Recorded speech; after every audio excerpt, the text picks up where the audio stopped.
Hello friends, welcome to radiant competition classes. और आज मैं आप लोगों को मॉडर्न हिस्ट्री के कुछ ऐसे प्रश्न को बताने वाला हूं जो परीक्षा में लगातार पूछे जाते हैं। साथ ही साथ अधिकतर विद्यार्थी इसमें कंफ्यूज कर जाते हैं। तो आज हमारे वीडियो को आप देख लीजिए, कन्फ्यूजन समाप्त हो जाएगा। तो चलिए स्टार्ट करते हैं। आज का पहला सवाल है निम्न में से कौन ब्लू वाटर पॉलिसी से संबंधित है? ये ब्लू वाटर पॉलिसी से संबंधित कौन है? A D Almeida, B Albuquerque, C Dupleix, D Robert Clive. तो इसका सही आंसर क्या होगा दोस्तों? इसका सही आंसर होगा ये डी अल्मेडा, यानी कि वाटर पॉलिसी से संबंधित है डी अल्मेडा। इसके बारे में थोड़ा सा डिटेल्स देख लेते हैं। पुर्तगाली व्यापारियों ने भारत में कालीकट, गोवा, दमन दीव एवं हुगली के बंदरगाहों में अपनी व्यापारिक कोठियां स्थापित की थी। और 1505 ईस्वी में फ्रांसिस्को डी अल्मेडा भारत आए थे। ठीक है, भारत में प्रथम पुर्तगाली वायसराय एवं गवर्नर बनकर आया था। व्यापारिक हितों के परिप्रेक्ष्य में हिंद महासागर में प्रभुत्व स्थापित करने के उद्देश्य से अल्मेडा ने वाटर पॉलिसी नीति का प्रतिपादन किया था। तो आपको पूछा जा सकता है कौन से महासागर में अपना प्रभुत्व स्थापित करने के लिए, तो इसका राइट आंसर हो जाएगा हिंद महासागर में प्रभुत्व स्थापित करने के लिए फ्रांसिस्को डी अल्मेडा ने ब्लू वाटर पॉलिसी अपनाया था, इसका प्रतिपादन किया था। चलिए दूसरा नंबर का सवाल देखते हैं। दूसरा नंबर का सवाल है मध्यकाल में सर्वप्रथम भारत से व्यापार संबंध स्थापित करने वाले कौन थे? ए डच, बी अंग्रेज, सी फ्रांसीसी, डी पुर्तगाली। तो इसका राइट आंसर क्या हो जाएगा दोस्तों? इसका राइट आंसर हो जाएगा पुर्तगाली, यानी मध्यकाल में सर्वप्रथम भारत से व्यापार संबंध स्थापित करने वाला पुर्तगाली था।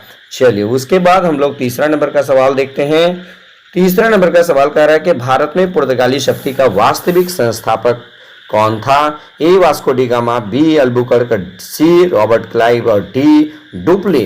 तो वास्तविक संस्थापक की यदि बात की जाए तो इसका राइट आंसर हो जाएगा ये अल्बुकर्क। इसके बारे में भी थोड़ा सा डिटेल सुन लीजिएगा। भारत में पुर्तगाली शक्ति का वास्तविक संस्थापक ये अल्बुकर्क को माना जाता है, जिसका कार्यकाल 1509 से 1515 तक था।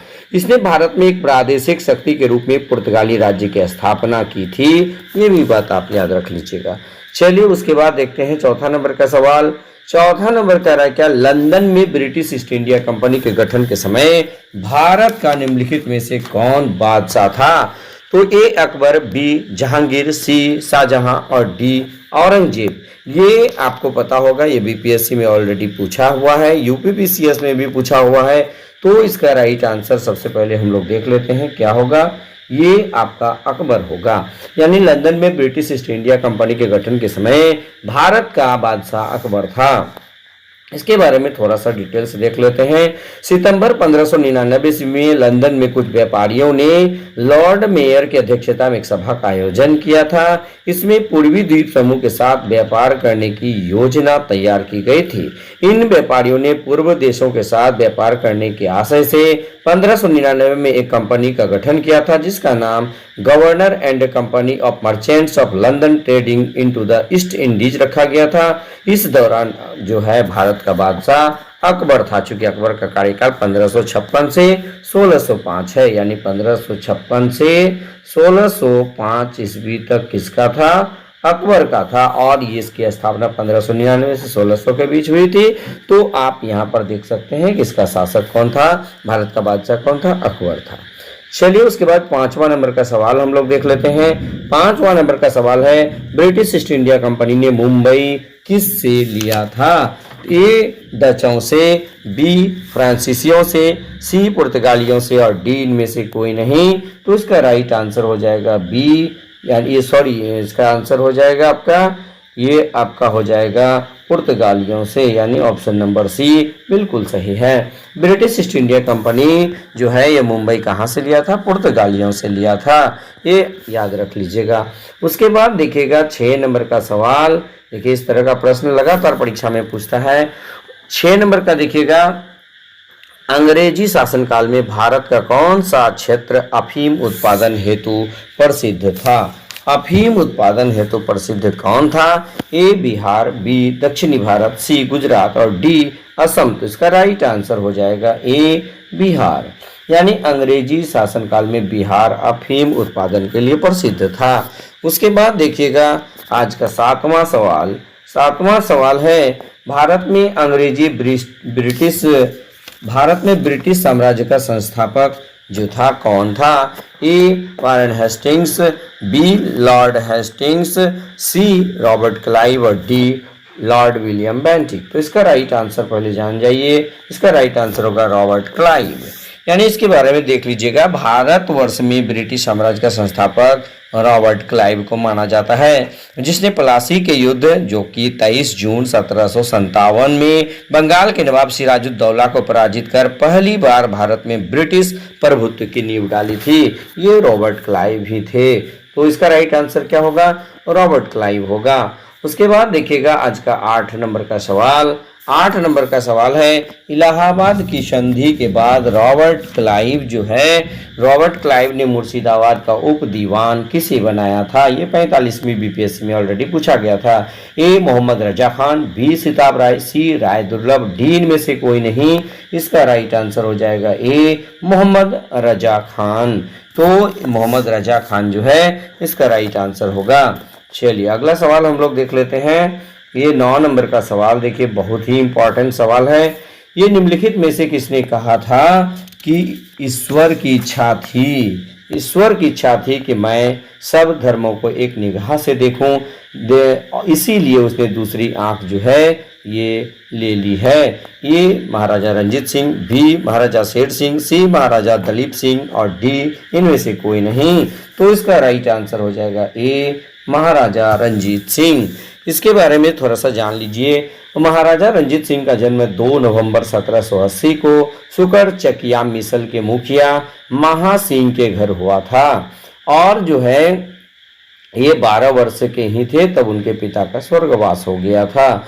और जो है 1808 ईस्वी में जो ये अम्बाला, कोटला, मालेर इसमें जो विजय प्राप्त किया था, तो इसी के संदर्भ में उन्होंने कहा था कि ईश्वर की इच्छा थी कि मैं सभी धर्मों को एक निगाह से देखूं, इसलिए उसने दूसरी आंख मेरी ले ली है।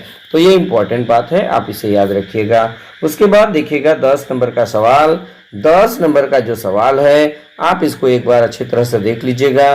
10 नंबर का टीपू सुल्तान ने अपनी राजधानी कहाँ बनाई थी? ए जो है आपका श्रीरंगपट्टनम, बी मैसूर, सी बेंगलुरु और डी इनमें से कोई नहीं। तो इसका राइट आंसर हो जाएगा ए श्रीरंगपट्टनम। टीपू सुल्तान जो है अपनी राजधानी जो है ये श्रीरंगपट्टनम ने बनाया था। यहीं पर उसने जैकोबिन क्लब की स्थापना की और उसका सदस्य बना था। याद रखिएगा कि यहाँ पर उन्होंने एक क्लब भी बनाया था जिसका नाम था क्या? Jacobin club. आप इसको एक बार देख लीजिए, जैकोबिन क्लब। ये भी उन्होंने वहीं पर बनाया था और इसकी सदस्यता ग्रहण की थी। आपको पूछा जा सकता है कि टीपू सुल्तान ने जैकोबिन क्लब कहाँ बनाया था? तो ये श्रीरंगपट्टनम ने बनाया था। उसके बाद 11 नंबर का सवाल देखिएगा कि टीपू सुल्तान अंग्रेजों के साथ युद्ध में कब मारे गए थे? ये 1857, बी 1799, सी 1793, डी इनमें से कोई नहीं। राइट आंसर इसका होगा बी 1799। यानी चतुर्थ आंग्ल मैसूर युद्ध में जो है ये अंग्रेजों से लड़ते हुए मारा गया था। याद रखिएगा, बहुत बार ये क्वेश्चन पूछा गया है। उसके बाद 12 नंबर का देखिएगा, सुरक्षा प्रकोष्ठ की नीति संबंधित है ए लॉर्ड कॉर्नवालिस से, बी लॉर्ड वारेन हेस्टिंग से और जो है लॉर्ड वेलेस्ली से, डी इनमें से कोई नहीं। तो इसका राइट आंसर होगा वारेन हेस्टिंग्स, यानी कि लॉर्ड वारेन हेस्टिंग्स। सुरक्षा प्रकोष्ठ की नीति जो है ये वारेन हेस्टिंग्स ने अपनाया था। ये अति महत्वपूर्ण है। और जो है इसे घेरे की नीति से वारेन हेस्टिंग्स और वेलेस्ली संबंधित है। याद रखिएगा, इससे वेलेस्ली भी संबंधित है। अगर आपको अब ऑप्शन यदि रह जाता, बीपीएससी जिस तरह से करता है, ए में वेलेस्ली भी दे देता, बी में वारेन हेस्टिंग्स देता, तो वारेन हेस्टिंग्स और लॉर्ड वेलेस्ली दोनों इसका आंसर हो जाता। याद रखिएगा, सुरक्षा प्रकोष्ठ की नीति से लॉर्ड वारेन हेस्टिंग्स और लॉर्ड वेलेस्ली दोनों संबंधित था। वारेन हेस्टिंग्स ने मैसूर और मराठों के साथ युद्ध, अन्य भारतीय रियासतों के साथ बराबरी की पदवी प्राप्त करने की भावना से ऐसा किया था। चलिए उसके बाद देखिएगा 13 नंबर का सवाल देखिएगा, रिंग फेंस की नीति। रिंग फेंस की नीति जो है, ये जो है इसका संबंध किससे है, वही चीज है, ये वारेन हेस्टिंग्स होगा इसका राइट आंसर। चलिए रिंग फेंस की नीति। उसके बाद हम लोग देख लेते हैं 14 नंबर का। 14 नंबर का सवाल है, निम्नलिखित में से किसने बंगाल में द्वैध शासन प्रणाली को समाप्त किया था। तो याद रखिएगा, A Robert Clive, B Lord Cornwallis, C Warren Hastings और डी इनमें से कोई नहीं। इसका भी सही आंसर होगा वारेन हेस्टिंग्स।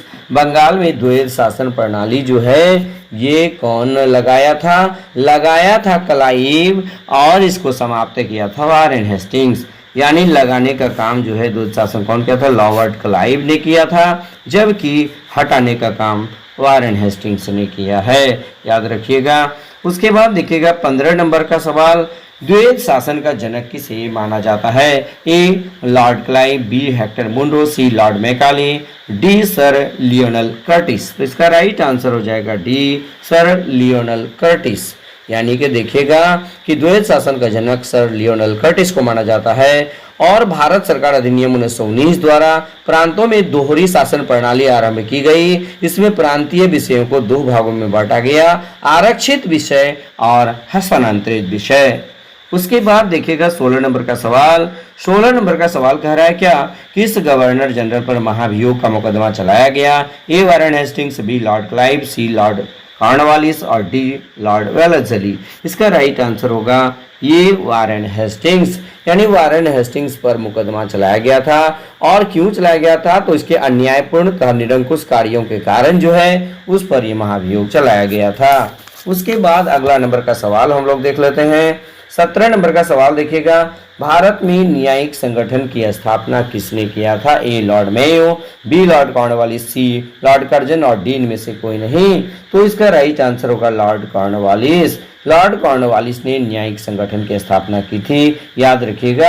अब इसका थोड़ा सा देख लेते हैं डिटेल्स। दीवानी और फौजदारी कचहरियों के श्रेणीबद्ध संगठन करने के जरिए न्याय प्रदान करने की एक नई व्यवस्था की नींव अंग्रेजों ने रखी थी। इस व्यवस्था को वारेन हेस्टिंग्स ने आरंभ किया था, मगर कॉर्नवालिस इसे और सुदृढ़ बनाया था। यानी आरंभ किया था वारेन हेस्टिंग्स, लेकिन इसको सुदृढ़ करने का काम लॉर्ड कॉर्नवालिस ने किया है। उसके बाद चलिए अगला नंबर का सवाल देखिएगा। 18 नंबर का, भारतीय लोक सेवा का परिवर्तन किया गया। लॉर्ड विलियम बेंटिक के शासनकाल में, लॉर्ड कॉर्नवालिस के काल में, कर्जन के शासनकाल में और इनमें से कोई नहीं। तो इसका राइट आंसर होगा कॉर्नवालिस के काल में। उसके बाद देखिएगा 19 नंबर का सवाल। 19 नंबर का सवाल है, सहायक संधि को किसके काल में क्रियान्वित किया गया था। Lord Cornwallis, Lord Wellesley, Lord Auckland, इनमें से कोई नहीं। तो इसका राइट आंसर हो जाएगा लॉर्ड वेलेस्ली के समय में। यानी कि देखिए लॉर्ड वेलेस्ली के समय में सहायक संधि को क्रियान्वित किया गया था। उसके बाद देखिएगा 20 नंबर का सवाल।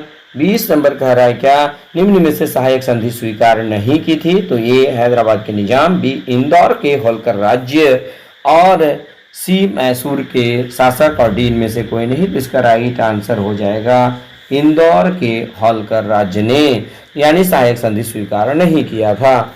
उसके बाद यदि हम लोग अगला सवाल को देखें, 21 नंबर का सवाल है, ये ठगों के दमन में निम्नलिखित में से कौन संबंधित था। ए कैप्टन सलीमन, B Lord Curzon, C Lord Hastings, D इनमें से कोई नहीं। इसका राइट आंसर होगा ए कर्नल सलीमन। यानी ठगों के दमन से कौन संबंधित था, तो कैप्टन सलीमन संबंधित था। चलिए उसके बाद हम लोग देख लेते हैं 22 नंबर का सवाल। सती प्रथा पर पाबंदी किसने लगाई। Warren Hastings, Lord Curzon, William Bentinck और लॉर्ड कैनिंग। इसका राइट आंसर हो जाएगा सी विलियम बेंटिक। ये 1829 ईस्वी में ये लगाया था। यानी कि ये सती प्रथा का अंत कब किया था, 1829 ईस्वी में। आप इसे भी याद रखिएगा, ये भी परीक्षा में लगातार पूछा जाता है। चलिए उसके बाद हम लोग अगला सवाल देखते हैं। 23 नंबर का सवाल। 23 नंबर का सवाल है, लॉर्ड डलहौजी की विलय नीति का प्रथम शिकार निम्न में से कौन हुआ था। ये झांसी, बी सतारा, सी करौली, डी इनमें से कोई नहीं।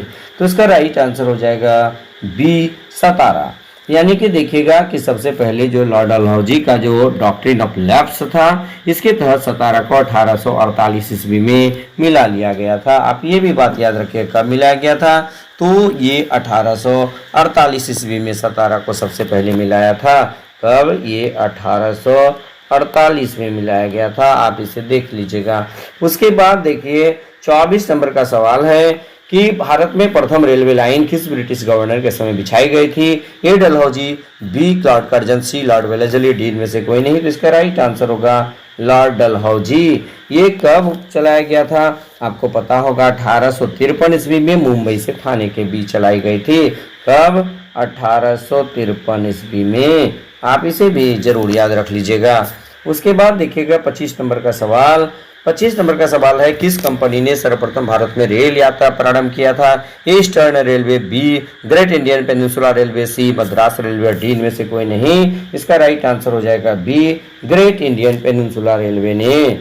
चलिए उसके बाद हम लोग अगला देख लेते हैं। 26 नंबर का सवाल देखिएगा कि विधवा पुनर्विवाह अधिनियम किसके शासनकाल में क्रियान्वित किया गया था? A Lord Dalhousie, C Lord Canning, A B Lord Canning, C Lord Hardinge, D में से कोई नहीं। तो इसका राइट आंसर होगा लॉर्ड कैनिंग ने। उसके बाद देख लीजिएगा अगला सवाल 27 नंबर का सवाल देखिएगा, निम्नलिखित में से किस गवर्नर जनरल ने भारत में दास प्रथा को समाप्त किया था? A Lord Cornwallis, B Lord Ellenborough, C Lord William Bentinck और डी में से कोई नहीं। तो इसका राइट आंसर क्या होगा दोस्तों? इसका राइट आंसर होगा लॉर्ड एलनबरो। यानी एलनबरो के समय में जो है ये क्या किया गया था? एलनबरो के समय में ही ये दास प्रथा को समाप्त कर दिया गया था। यानी दास प्रथा को समाप्त करने का काम जो है किसने किया था? लॉर्ड एलनबरो ने किया था। आप इसे अच्छी तरह से याद रख लीजिएगा। यानी इसके बारे में यदि थोड़ा सा डिटेल जान ले तो 1843 के एक्ट 5 के द्वारा भारत में तत्कालीन गवर्नर जनरल लॉर्ड एलनबरो ने दास प्रथा का उन्मूलन किया था। इसका कार्यकाल 1842 से 1844 था। यदि इसके कार्यकाल की बात यदि किए करें तो 1842 से 1844 तक इसका कार्यकाल था एलनबरो का। अगला देखिएगा 28 नंबर का सवाल, अस्थाई बंदोबस्त किसके शासनकाल में प्रारंभ किया गया था? तो अस्थाई बंदोबस्त, चलिए दोस्तों इस क्वेश्चन को एक बार फिर से देख लेते हैं। अस्थाई बंदोबस्त किसके शासनकाल में प्रारंभ किया गया था? A Warren Hastings, B Lord Cornwallis, C Sir John Shore और डी में से कोई नहीं। तो इसका राइट आंसर क्या हो जाएगा? ये होगा आपका लॉर्ड कॉर्नवालिस। अस्थाई बंदोबस्त जो है 1793 ईस्वी में कॉर्नवालिस के द्वारा स्टार्ट किया गया था। कब? 1793 ईस्वी में। आप इसे जरूर याद रख लीजिएगा। उसके बाद देखिएगा 29 नंबर का सवाल कि भारत में अंग्रेजों के समय में प्रथम जनगणना हुई थी। किसके समय में हुई थी? भारत में अंग्रेजों के समय में प्रथम जनगणना किसके समय में हुई थी? लॉर्ड डफरिन के समय में, लॉर्ड लीटन के समय में, लॉर्ड मेयो के शासनकाल में और इनमें से कोई नहीं। इसका राइट आंसर होगा सी, यानी मेयो के समय में। कब हुई थी? 1872 ईस्वी में हुई थी। इसे भी याद रख लीजिएगा। उसके बाद प्रथम 10 की बात यदि की जाए, प्रथम 10 की जनगणना जो है 1881 ईस्वी में रिपन के समय में स्टार्ट हुई थी। ये भी बात आप याद रख लीजिएगा। उसके बाद देखिएगा 30 नंबर का सवाल, कौन भारत का वायसराय सबसे दीर्घ काल तक रहा था? सबसे दीर्घ काल तक कौन रहा था? A Lord Curzon, B Lord Dufferin, C Lord Hardinge और डी इनमें से कोई नहीं। तो इसका राइट आंसर है सबसे लंबे समय तक लॉर्ड कर्जन रहे थे, जिसका कार्यकाल कब से कब तक था? 1899 से लेकर 1905 ईस्वी तक था। बंगाल विभाजन इसी के समय हुआ था और यानी 7 साल तक था। और वहीं पर लॉर्ड डफरिन की बात यदि कीजिएगा 1884 से 88 5 साल, और लॉर्ड हार्डिंग की बात यदि कीजिएगा 1910 से 1916 यानी 6 साल था। तो सबसे ज्यादा लॉर्ड कर्जन का था, याद रखिएगा।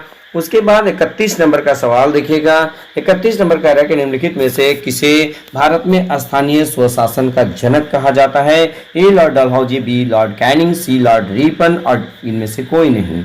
तो इसका राइट आंसर क्या हो जाएगा?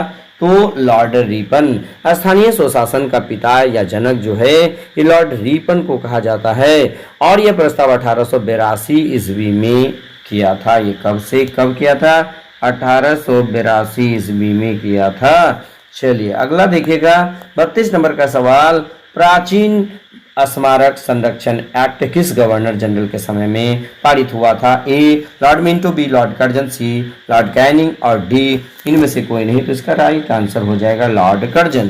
प्राचीन स्मारक संरक्षण एक्ट जो है लॉर्ड कर्जन ने पारित किया था। उसके बाद देखिएगा फूट डालो और राज करो की रणनीति अपनाई गई थी लॉर्ड कर्जन द्वारा, लॉर्ड मिंटो द्वारा, लॉर्ड डलहौजी द्वारा, इनमें से कोई नहीं।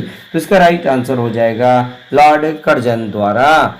उसके बाद देखिएगा 33-34 नंबर का सवाल, निम्नलिखित में से कौन भारत का एकमात्र यहूदी वायसराय था? Lord Curzon, Lord reading, Lord Irwin, इनमें से कोई नहीं। इसका राइट आंसर हो जाएगा बी लॉर्ड रीडिंग एकमात्र यहूदी वायसराय था। ये अति महत्वपूर्ण सवाल है। और इसका कार्यकाल की बात देखी जाए तो 1921 से 1926 था। इसके समय चौरी चौरा की घटना, स्वराज पार्टी का गठन और रॉलेट एक्ट निर्सित किया गया था।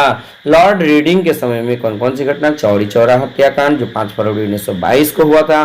स्वराज पार्टी का गठन मोतीलाल नेहरू और चित्तरंजन दास ने 1923 में स्थापित किया था और रॉलेट एक्ट को निर्सित किया गया था लॉर्ड रीडिंग के समय में। उसके बाद देखिएगा आज का अंतिम सवाल, ये अंतिम सवाल देखिएगा, ब्रिटिश भारत की राजधानी को याद रखिए को कोलकाता से दिल्ली स्थानांतरित किसके काल में क्रियान्वित हुआ? Lord Minto, B Lord Hardinge, C Lord Chelmsford, D Lord Reading. तो इसका राइट आंसर क्या हो जाएगा? ये लॉर्ड हार्डिंग इसका सही आंसर होगा। इसके बारे में थोड़ा सा डिटेल्स हम लोग देख लेते हैं।